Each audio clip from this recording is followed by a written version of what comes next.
The views and opinions of this broadcast do not reflect the views and opinions of Armed Media, New Productions and its affiliates. Enjoy the show.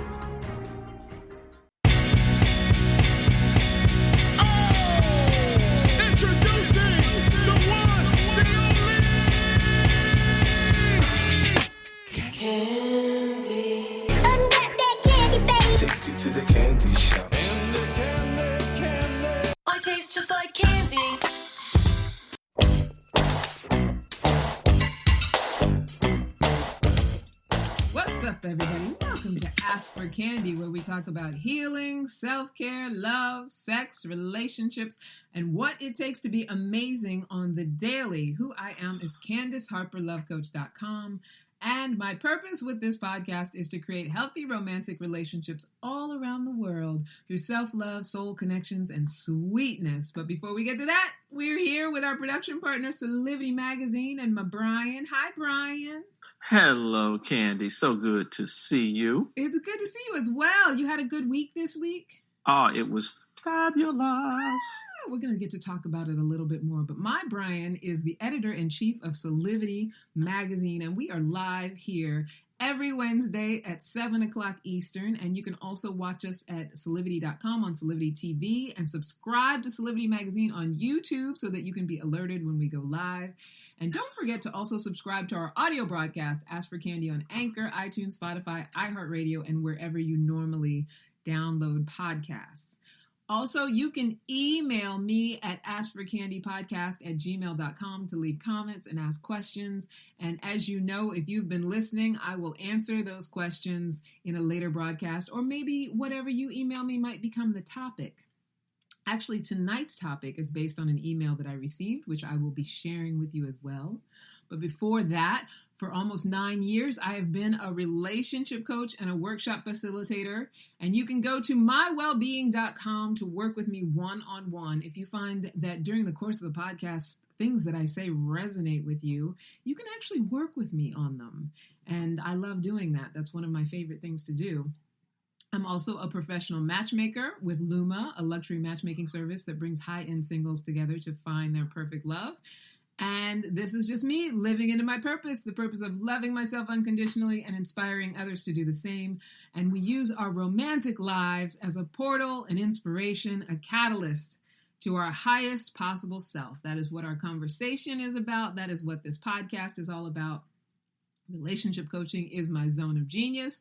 And the best part about it is that week to week, I get to grow and learn as I interact with hundreds of people around the most intimate parts of their lives. I get to take people on their journey from caterpillar to butterfly, unhappy with their love lives, to ecstatic, unhappy with their partners, to happy and satisfied. I get to teach people how to get out of their own way and tap into love as a limitless resource. I do this using tools like EFT, RTT, which is a hypnotherapy, and my own coaching curriculum.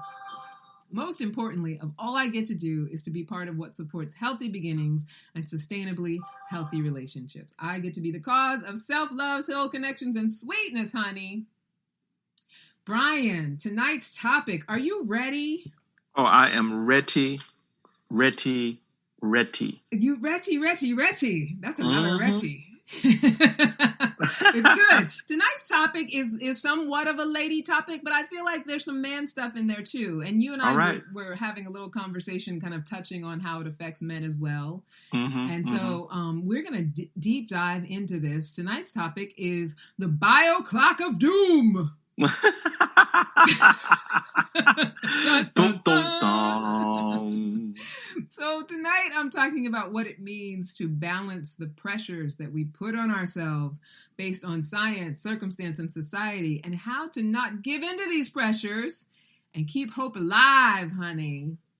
Keep it alive. You gotta keep hope alive. I feel like, when it comes to almost anything, when it has societal pressure around it, and even scientific pressure around it. And I'm a lover of science. I'm a believer in science. So I'm not one of those people who's like, oh, science is bunk. I'm not, of that thinking. But I also think that there are possibilities that are scientific, and they have to do with, we've talked about this before, our mindset, right? And the way that we see and think and create in our lives, how that affects physically what we're capable of doing and what we're able to do, right? So what I want to talk about tonight is mainly the pressure of procreating and the pressure of, creating some ideal of what family is that a lot of us have on our shoulders that prevents us from actually being able to create it. And I'm going to talk about my own experience with that. And specifically, I want to talk about this email that I got. Okay. Yeah. So I received an email from one of my clients, and I'm going to share it. Those of you who are listening, listen in for where it might resonate with you, because I think a lot of us, this really resonated with me because at this same age, I was feeling very similarly. And I know that a lot of women in particular go through this. I know that men go through their own sort of, societal pressures and things like that. But, listen for where you hear resonation in this, for those of you who are listening at home. So in part of her letter, she says, the thing is, she's a matchmaking client. She reached out to me concerned that she hasn't had a match in a little while. She says, the thing is that my lifelong desire has been to have a family of my own since I lost mine at such a young age. And now that I am turning 40 in a month, and the window of time to get married and have children naturally is getting smaller. Oh, now that I am turning 40 in a month, the window of time to get married and have children naturally is getting smaller. Also, my 6 months package is now at 5 months, and it doesn't look like I will be matched with anyone in November, so then I will be down to 4 months. December seems to be a tricky month to coordinate calendars, so that's another month lost, and then I am left with only 3 months. I feel like this is literally my last chance at finding love since I have tried everything else. Might adjusting my criteria help with the matchmaking process? Am I the only one who hears a lot in that? Brian, do you hear a lot in that? Yeah, my heart goes out to her. Right? It really, really does. I think that, especially when you're as you get older, yeah, that the societal things that maybe even your parents kind of taught you about, like what's the right age to where you're supposed to meet this person, and you get married and you have kids, and it's like this, like my wife was talking about, even in Michelle Obama's book Becoming, she talks about the plan, right? That everything's on a schedule, that by this time I have this, by this time I have that, and by this time I have kids, and it goes on and on and on. And my heart was just feeling her, because it feels like she's having to let go of the schedule, of the plan, right? Yeah. And I think I love that you brought up Michelle Obama and Becoming, because I sort of remember that passage where she talks about it, but also talks about how she had to sort of release it going exactly the way that she thought it should go. Like I don't remember exactly how she put it, but she did talk about that. And here's the thing, I have a sister who very much a planner and planned it all out and had it go. And I do think that is possible, especially if you are fitting in with what is traditionally expected, right? You get married at a certain age, and then you have children when it's most biologically viable, and you follow all of those rules. And so there's nothing wrong with all of that. Like, a lot of people do that. But I think what happens is, if for whatever reason you don't do that, or you miss a step, or you skip something, a lot of times it's easy to end up in a position where you're under that pressure of like, but I still got to do all of these things. Right. And I think that's what's going on with her right now, because I don't think she's at a place where it's impossible. She's just getting to a place where the pressure to do it, because she's, worried about the biological clock, is just intensifying, right? Right. And so there's that physical part, because I think that's the other thing that men need to understand about this. Just like as you guys go through your cycle every month, this is also a part, as women get older, guys, that there's biological things that are happening with women as well, and that you have to understand that part. Yeah. And it can be overwhelming for women. Absolutely. Like the hormonal changes that you're going through, along with the pressure to fit into whatever it is you feel like you need to fit into, you know, and not that guys don't go through their own thing as well, but yeah, you're absolutely right, Brian. It can be, and I think, what's that? A little bit. We'll do a whole show about men and their bio clock as well, right? Whatever their bio clock is about. I feel like it's like, you know, as long as I haven't pooped in 3 days, so my bio clock is like, I feel like not to minimize the male experience. I don't want to exclude anybody. Just different. It's just different. But yeah, so you felt like I felt like, you know, my heart really went out to her because that, you know, what I feel within her. And she's one of my favorite clients. She's absolutely beautiful. She's very successful. She built a business on her own. And that's what she's been focusing on over the years. And, you know, she's someone who earnestly wants to be really proactive about what she wants to create, you know, because that's what we're taught to do, right? We work hard and make things happen. Right. And that's how you get what you want. And that's exactly how she built her business. Was, you know, coming from nothing and working hard and, you know, built this great business and now is, you know, of really solid financial means. And now she's like, but I still want to have these other things as well. And so, you know, what it takes to build businesses and what it takes to achieve certain things, you know, whether it be around your education, you know, things that you can actually set logistics in place, you know, what it takes as a human being in order to get those things done it's very different than what it takes to create a family, right? It's very different than what it takes to absolutely create, right? To create love in your life. Say that again. It absolutely is. Yeah. And what it takes to attract and create love in your life as well, right? Like, I feel like it's a completely different mindset, whereas a lot of people feel like, and I had some period of time in my life where I felt like it was something that I could achieve just like anything else that I achieved, right? That there's a level of accomplishment to it. And, right? Yeah. And wow. So I believe that we could have the love and life that we dream of, but we got to be willing to allow it and know that we don't have to work for it. Like, it's not something that you work for. So of course, you know, I wrote a list because I always write a list. I loved your list. Right? I got to break it down because I feel like it's... What is that song that you were singing? Was that Hall & Oates? Well, I'm messing it up. Kiss is on my list. That's what you were just singing. Yeah, I was trying to do a little take on it, but I messed it up. So my apologies, everyone. It's okay. I'm usually on point with it, but, you know. So what does it look like if we're allowing rather than caving under the pressure of society and science and, you know, all the things that are telling us you got to do this thing and you got to get it done and, you know, that there is some way of planning it out. I mean, not that there isn't a way of planning it out or that is the thing to attach ourselves to, which I actually think that is the thing, especially as we get older, that can cause a lot of stress and anxiety and, you know, actually sabotage our possibility for being able to do it. But I wrote a list about, you know, some things because I've been through this myself. And, you know, the reason that I chose this letter that she wrote me is because it really spoke to my own experience when I was around the same age.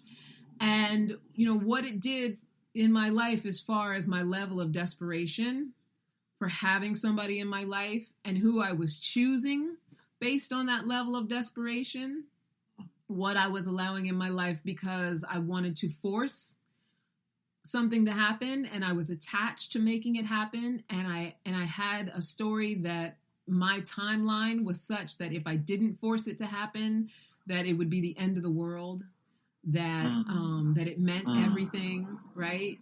Wow. That I could tolerate things that I had no business tolerating, you know, to pay the price to have those things, to be able to meet with tradition.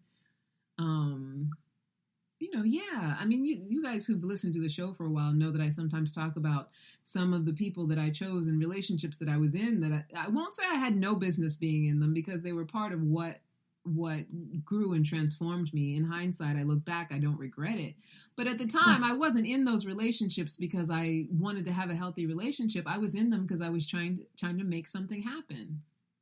Like I was trying to make the traditional dream happen. I was caving under the pressure. I was looking at too much social media. I was, comparing myself to others and thinking that I was supposed to have what someone else next to me was having, or what I perceived them to have, right?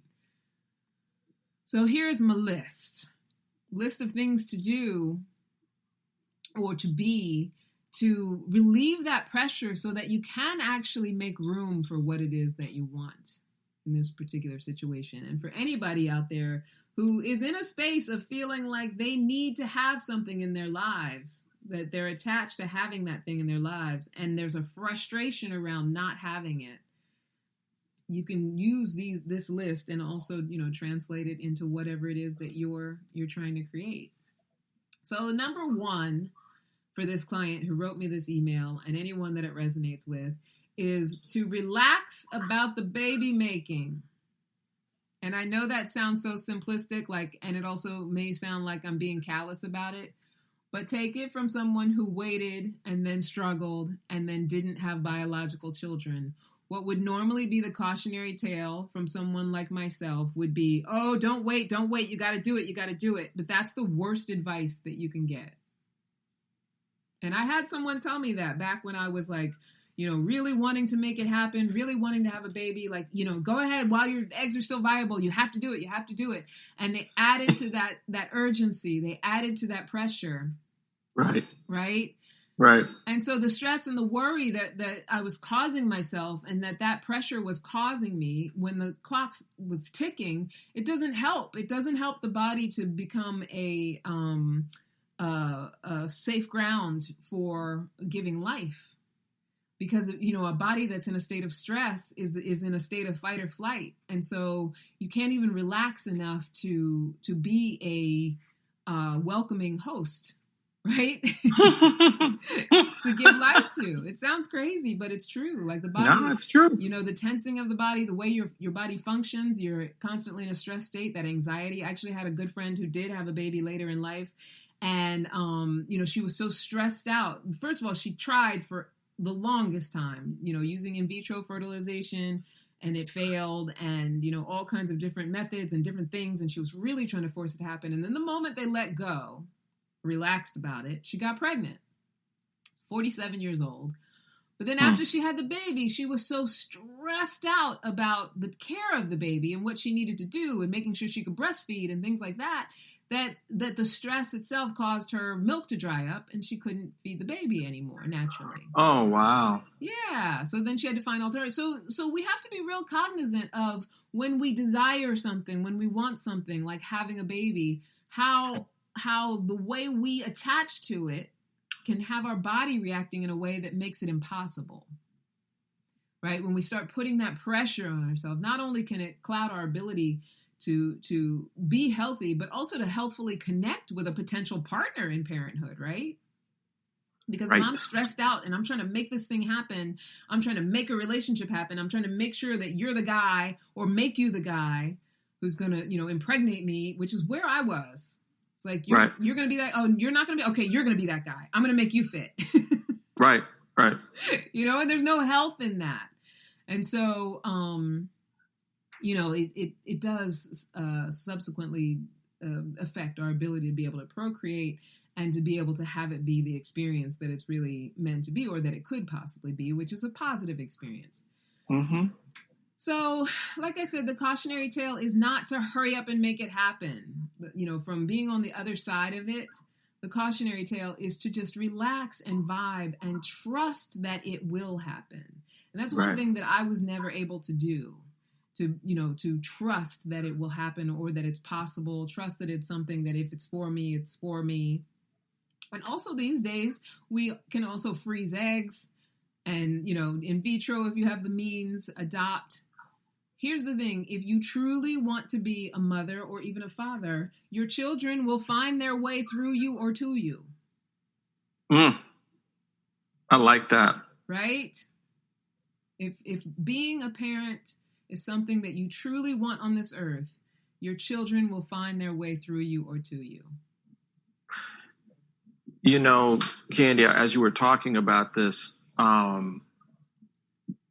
especially with people's thinking about procreation, one thing that I keep thinking about is where did the hurry up come from?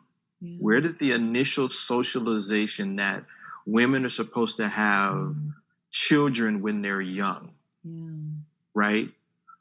And this has been something that my part of the species has been putting forth on women forever. Yeah. Where, for instance, going back to the days of colonial America and even before this, but slave owners wanted the women to have more children so they could have more slaves, right? Yeah. And then work the fields.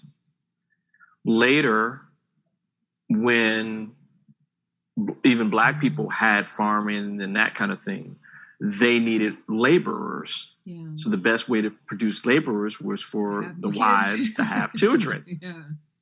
And that's why the age of people getting married and having children was so young. I mean, you're talking 17, 18, and 19 was the norm. Definitely. Even 14. Even 14, exactly. 15, yeah. Because you could have, 6, 7-year-old could be out there doing some work. Yeah. And so I just wanted to bring that part up because I think it kind of helps put things in context. Yeah.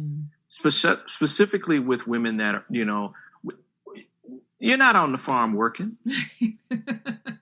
You're a lot of women that you're talking about are professional women. Yes. They have jobs and careers and that kind of thing.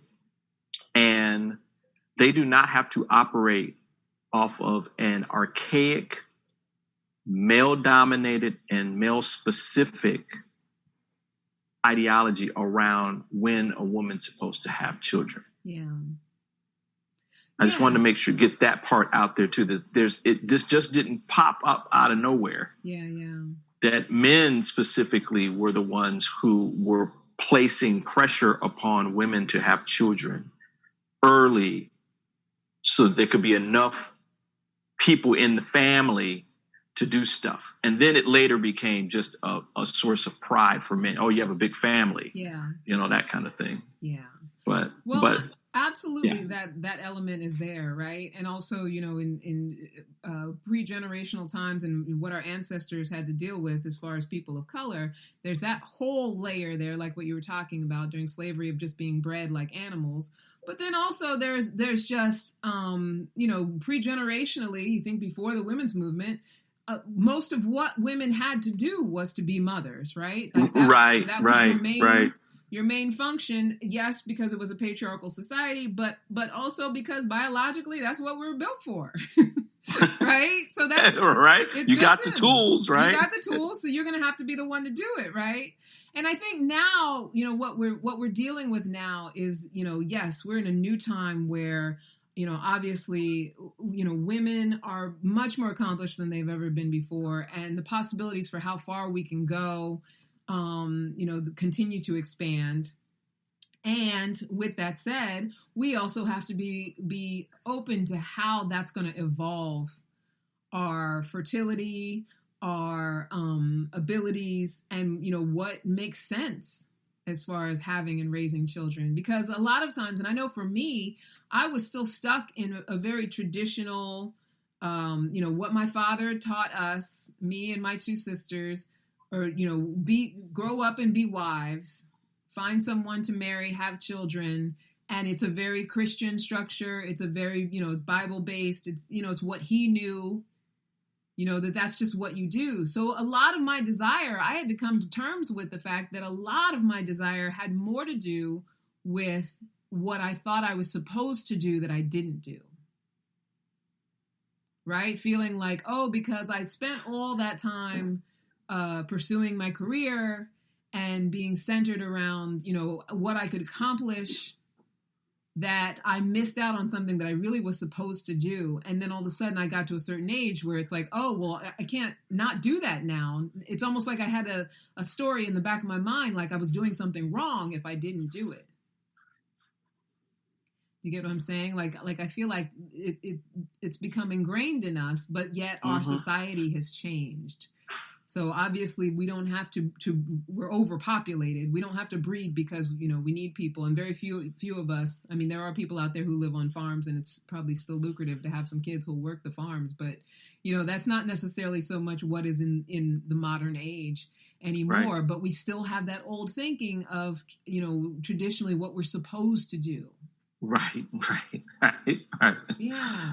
So you're saying relax about it, because, in essence, and this is not to say, the desire to be a mother or wanting to be a mother that you can just be like, oh no, I don't want to do it anymore. I'm not saying that. What I'm saying is that you got to be willing to think about what story you're telling yourself about why it's important to you. And are you attached to trying to fit into a traditional mold? Or if it's something that you do really want to have happen, are you open to all the possibilities for how it can happen? Or are you attached to it having to happen one way? And if you are, we always got to be willing to ask ourselves, why I had to ask myself, why am I so attached to physically having a child? I did want to have that experience. So I had a few miscarriages based on trying to force that to happen, right? And so what it got me clear on, first of all, I'm naturally a mother. So I have people that they need mothering. I'm there to mother them. I love to take care of people, cook for people, mentor them, teach them, inspire them. Whatever I can do to help people grow and learn, that's what I like to do. And that's who I am. I get to do it every day, all the time. And I didn't necessarily have to sacrifice the physical part of it. You know what I mean? Like, it's not like I had to, here's the thing. There are a lot of women out there that snap back after they have babies and things like that. But, I look back and I'm okay with the fact that it didn't have to be a biological thing. I'm okay with that because the outcome that I really wanted was to be able to say that I'm a caretaker. That's why I have a dog. I'm a caretaker to someone at all times. At all times, I'm in some level of mode of overflowing onto someone in that way. And that's what was important to me about being a mother. And that's what I had to get clear about so that I could relax about the rest of it. So that I could relax about, fitting into tradition and things like that. Does that make sense? Absolutely. Yeah. Thank you. All right, number 2. We're only on number 1, Brian. Number 2 thing is to throw out your calendar. So if you guys notice in the letter that I was reading, she talked a lot about her timeline, the timeline for her matchmaking package, because she wants to, fill that up so that she can make sure that she meets this husband, to make sure that she gets pregnant in time. And, she's turning 40 soon. And so that's another thing that I did to myself, another thing that we do to ourselves. We have this timeline, this calendar. And the thing about it is that we don't get to determine when we are ready for the person who is for our highest good. We don't get to determine that. But what is within our power is to be the person that is for our highest good.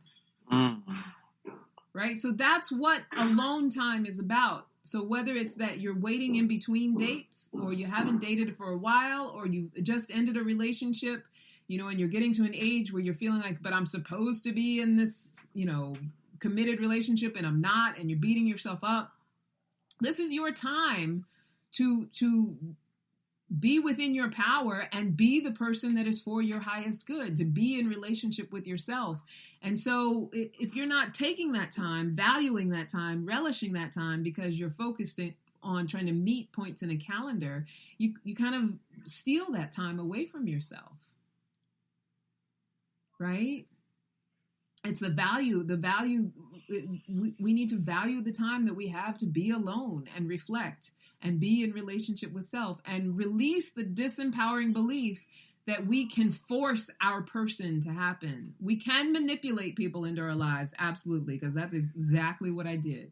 We can force people into our lives, definitely. But we got to release the idea that we can force that person who is for our highest good. Because when we're forcing people into our lives, we're coming from the limits of what we know, right? And the price is much higher than the reward. Because once you start to learn that person and realize that it is someone that you controlled into your situation based on being attached to making something happen, and then start having the consequences of that. I hear somebody talking in the background, Brian. I don't know. Is that Sasha talking? I can hear her in the background. I don't know what she's saying. But what was I saying? So yeah, like the forcing of people in our lives, that's how we end up in one bad relationship after another, because we're not allowing ourselves to attract from being our own highest possible self, being our own best partner. What we're doing is we're looking for somebody else to come in and fill us up and to give us those things that we've decided that we want, whether it be a baby, a family, whatever. We really got to be in a space of being willing to fill ourselves up. And when we develop a healthy relationship with ourselves, we vibe like we have a healthy relationship with ourselves. And that's when we get to attract similarly. And you don't want to be creating a parent partnership with someone who is not vibing high, who is expecting parenting to be something that gives to them rather than something that they're giving, right? I always talk about filling ourselves up to overflow. You got to fill yourself up to overflow in order to attract someone who knows how to fill themselves up to overflow, rather than trying to force somebody into your life to fill a hole that they can never fill. And then you then have a baby and have the expectation on the baby that the baby fill the holes that neither one of you were able to fill. And people do it all the time. I'm not saying it's not possible, but when we have the valuable time, it's an opportunity to have it be a much better experience, or a much different experience if we allow it. Right? And we get to spend alone time being who we want to be with. Like if I know I want an experience in my life as far as relationship and things like that, when I'm not worried about what's on the calendar or how fast it happens or when it's got to happen by, I get to spend time alone being who it is that I want to be with. And learning, who I need to be, what I need to be in a relationship, in order to experience all of those things for that kind of attraction. So throw out the calendar. You don't need the calendar. You don't, it's divine right timing. Whatever you believe in, whether you believe in God, the universe, or just humanity, there is a timing to everything. And without our ability to allow for the timing, we are limited to what it is we can control, which is not very much, right? Number three, and then we can take a little bit of a break, Brian, because I don't want to fire hose the people.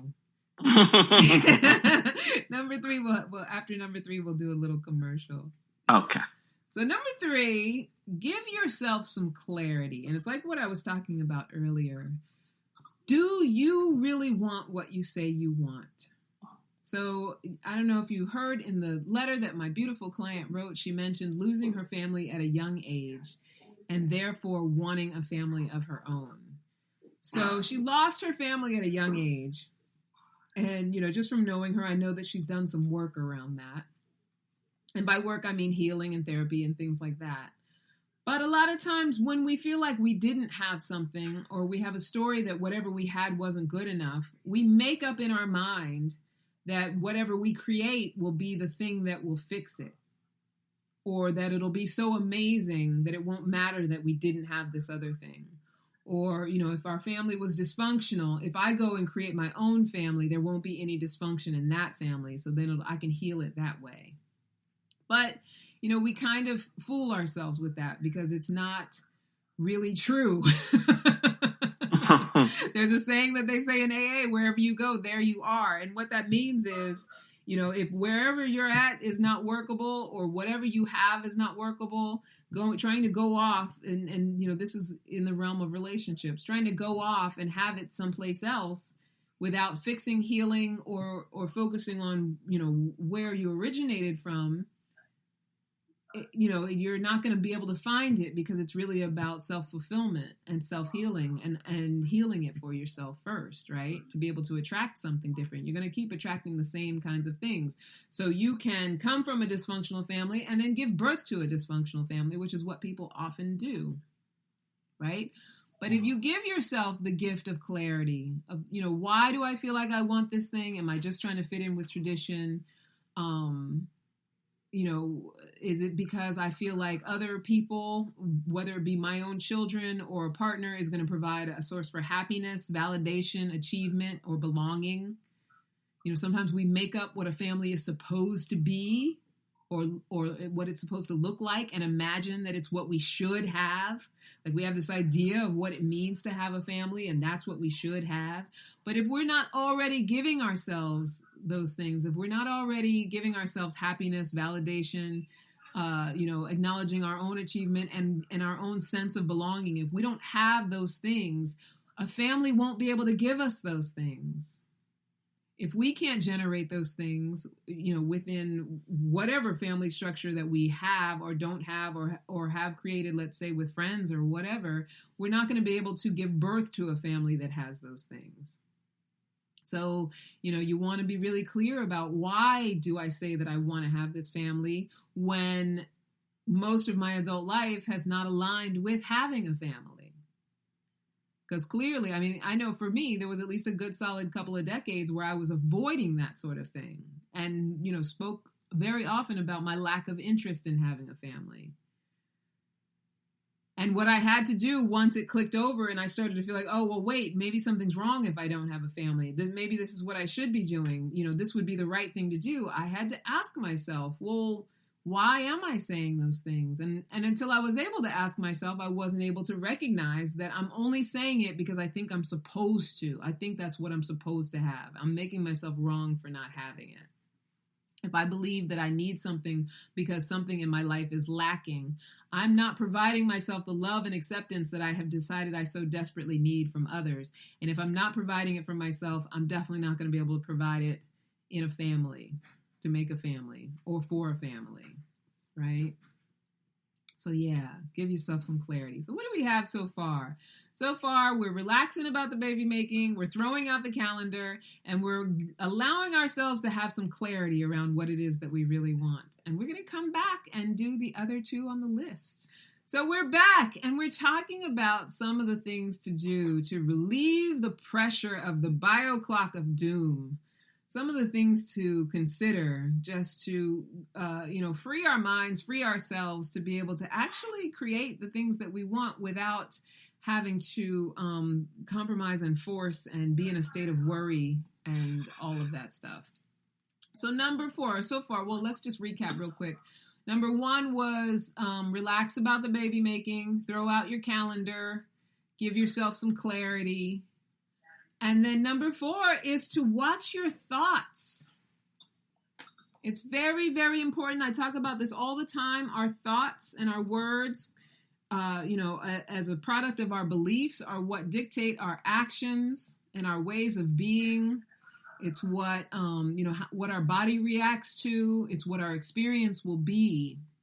So in my client's letter, the letter that I read earlier, she's forecasting a very bleak future. She's already decided there's not going to be dates in November. She's not going to have dates in December because of the holidays. And, then she's not going to have but 3 months to find this man of her dreams in order to make sure that she gets pregnant on the timeline that she chooses and that this is her last resort. So all of that language cuts off any other possibility.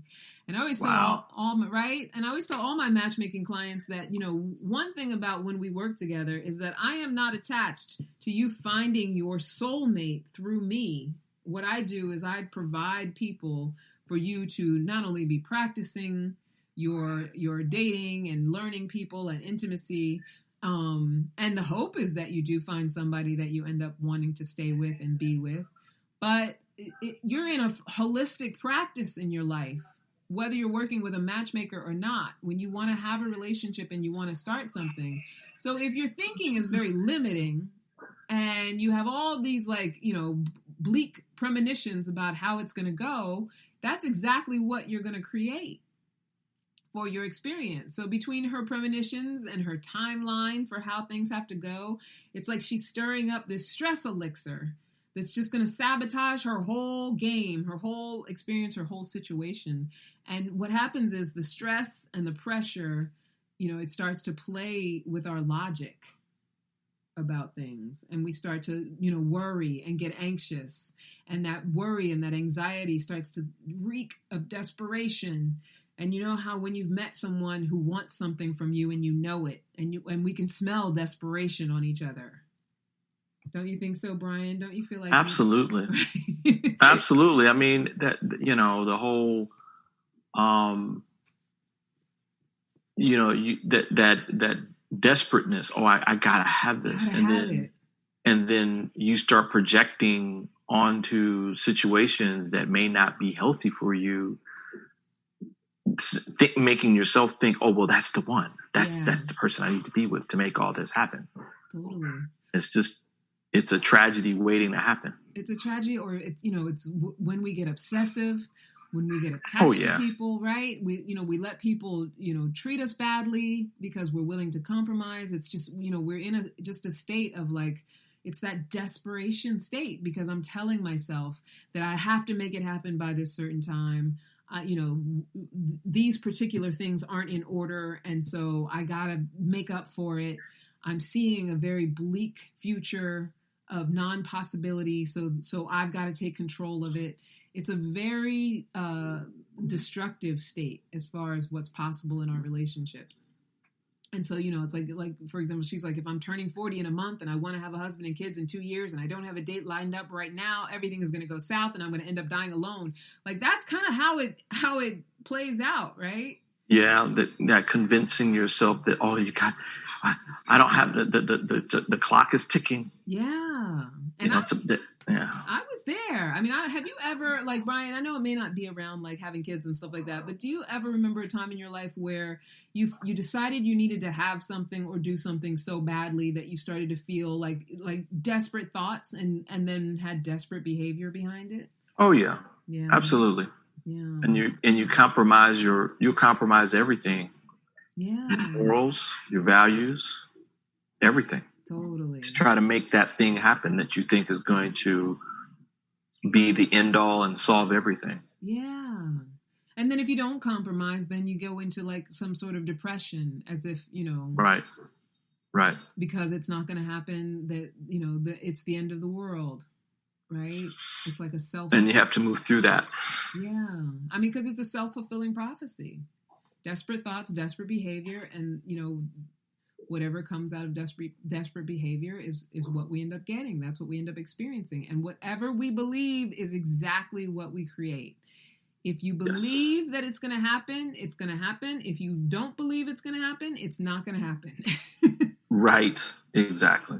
Right. Or if it does happen, you'll never recognize it because you'll be so busy being in your limiting belief. And our words and actions are products of our belief. So if I convince myself that I'm racing against the clock to manage things that are largely out of my control, I'm setting myself up for disastrous letdowns. And so, rather than, letting those beliefs creep in and take over and be in charge, the invitation is to consider how much patience and faith I am offering to a situation that if I were to create it would require even more patience and faith. Right? Anybody who's ever been in a family knows that patience and faith are your two best friends. Ooh, yes.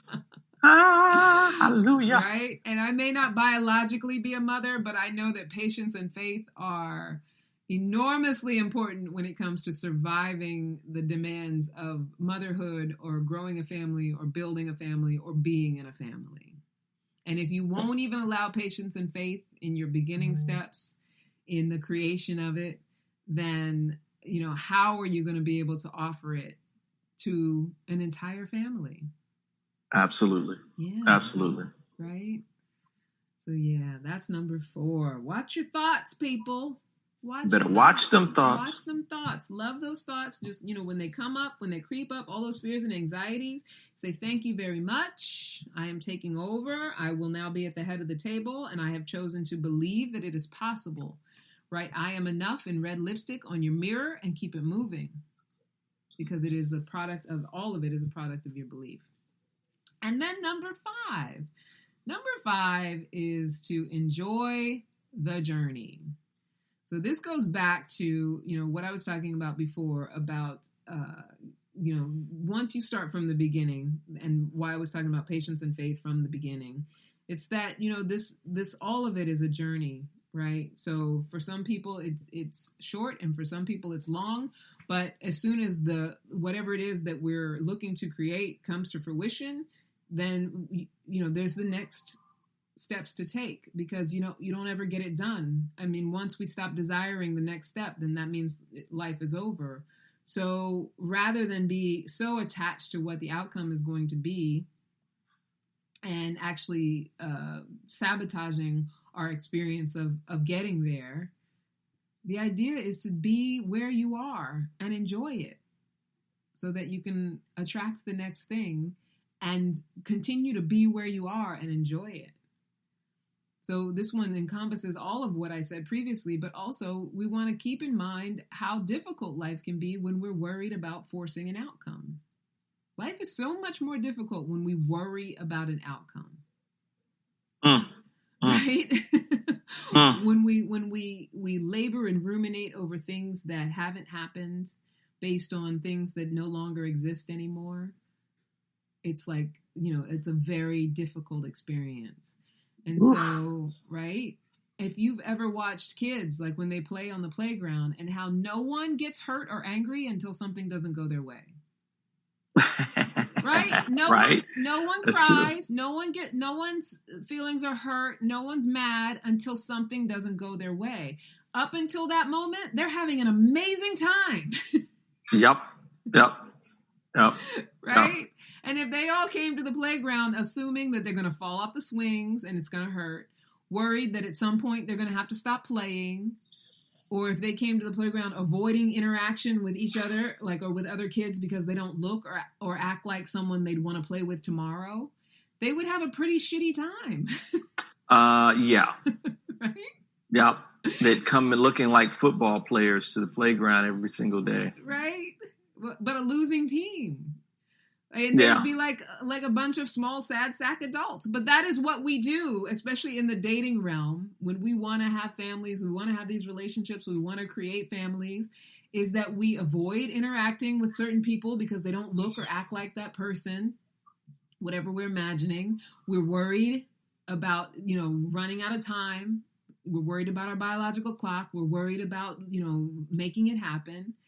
And we're assuming that things are going to fail, or that I'm going to get hurt, or that it's going to go badly. That's exactly how we approach dating and mating and loving each other. And then we wonder why we have the experiences that we have. Right? It's funny that we all do that. Yeah. Right? Totally. Well, I don't know why this keeps happening to me. Yeah. But we do it not only, with our dating life. And granted, we're adults, so we've experienced some things. And so we've let the past sort of build up and inform how we view things in life. Right? So, Of course, that is the difference between adults and kids. But, the idea here is to be allowing yourself to revert back to a time when you knew how to go, from a clean slate. Mm-hmm. Right? Where and that's what kids do. That's a good point. That's a really good point. Yeah. I mean, they're geniuses at it. There are things that we need to do that we can learn from the child inside of us. Yeah. That it's not all just reactive, that there are some things, living life from a place of awe and wonder. And in the moment and open to whatever is possible, and not reacting to things that haven't happened yet. Yeah, exactly. Because adults, we be okay, this may happen 6 days, 5 hours, and 23 seconds from now. So I'm going to protect myself from that moment that may never come in the future state, because it will really hurt me bad. Right? No, it's true. It's true. I mean, we've all done it. I've done it. I know you've done it too. Yeah.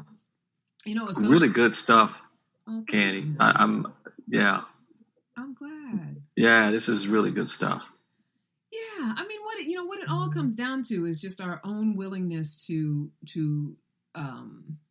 just have a lot of faith in knowing that the desires that we have, those desires, they do exist for a reason, absolutely. And, when we're willing to make peace with them and just be an allowance for how we can be inspired to take action, or be an allowance for how things that we want to create might not look exactly how we've envisioned them. Just be open to how the reason we desire things is because we want to experience certain things. When we want something, it's usually because we feel like life is going to be better because of the having of them. When we desire things, it's because, we're telling ourselves something about, that this thing is going to either make me happy or make me accomplished, or like I was saying earlier, make me feel like I belong, make me feel like I've achieved. And so the offering here is that all of happiness, fulfillment, achievement, belonging, you already have all of it. You already have all of it. And you can want to have a family. You can want to give birth to biological children. You can want all of those things. But the invitation is that in the wanting of them, understand that you're a vessel for your desire, and that you don't necessarily have control over how those things will come to fruition for your highest good. Right? You might have control over how you can make some of those things happen sometimes, but it's not guaranteed. And so the invitation is to just take inspired action, do what you know to do, and be in a space of allowance and patience and faith, and continually reminding yourself that it's not, you're not in control of certain things, and that's okay. Enjoy the journey. Enjoy the journey. Enjoy the journey. Yeah. We forget to do that so much. We forget to do that all the time, because that's what all of this is about. And don't get me started on my whole thing about, that we're these souls running around in these human suits, and it's really just about experiencing everything. And, that's another show. That's another show. This is our big playground, right? This is our big play. I mean, even, we get so serious about things like politics and, even this pandemic and all of that stuff, and death. Not that death is not serious. It doesn't impact people and things like that. But we get so caught up in our human experience as a zero-sum game, rather than, this is what I'm here for. I'm here for the pain. I'm here for the pleasure. I'm here to experience all of it. It's part of being human. And then we try to control it, and then we try to manage it and make sure that it goes a certain way. And that's when we get into trouble. Mm-hmm. Right? By trying to manage and manipulate it. But yeah, like I said, happiness and fulfillment is yours right now. If you won't let yourself experience them now, there's nothing that you can create or achieve that will help you experience them later. It's experiencing them right now. My dog's experiencing his own happiness. Exactly. Right, Tucker. That's like, right, Tucker.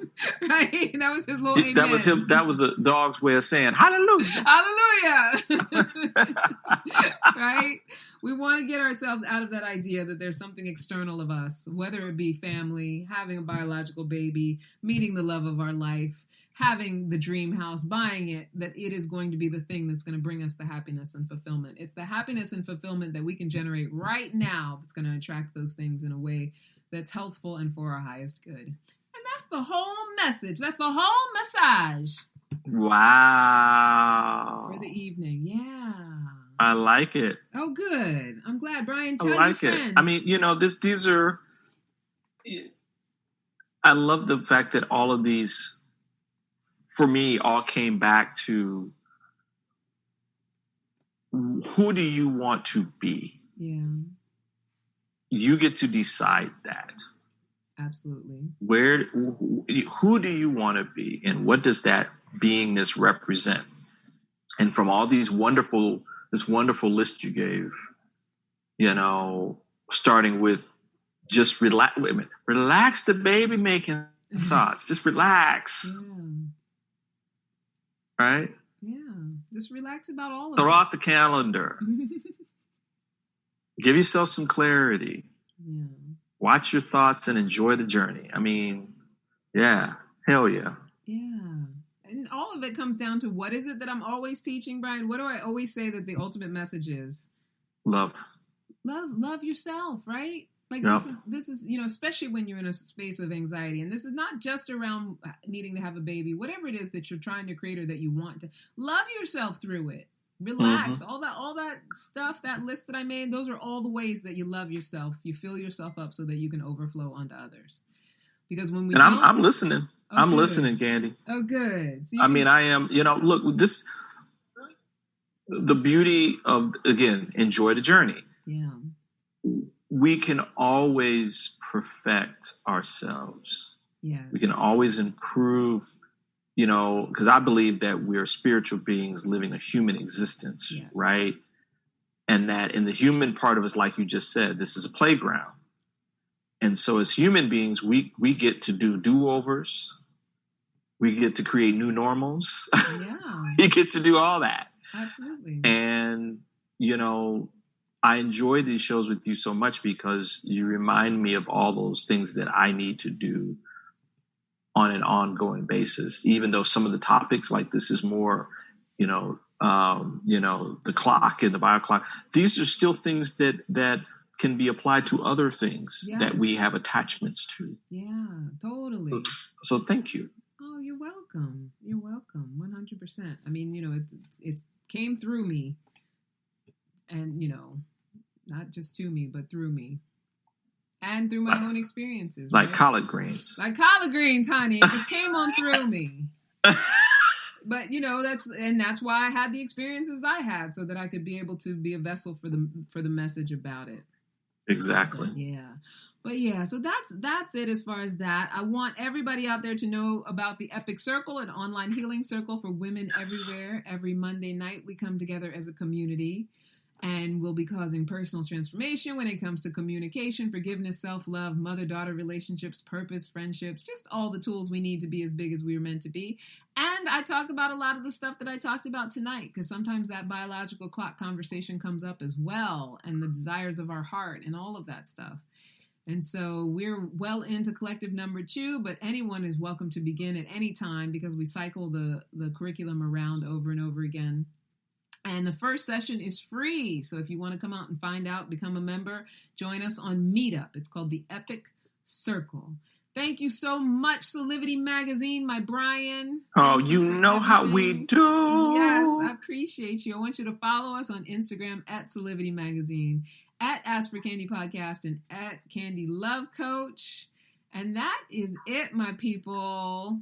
Thank you for listening, everybody who joined us on the Facebook and everyone who joins us later on. Until next time, never forget that you are a love machine. If you ever start to feel like you aren't getting the love you need, just make more and ask for candy. I love ya. Bye now.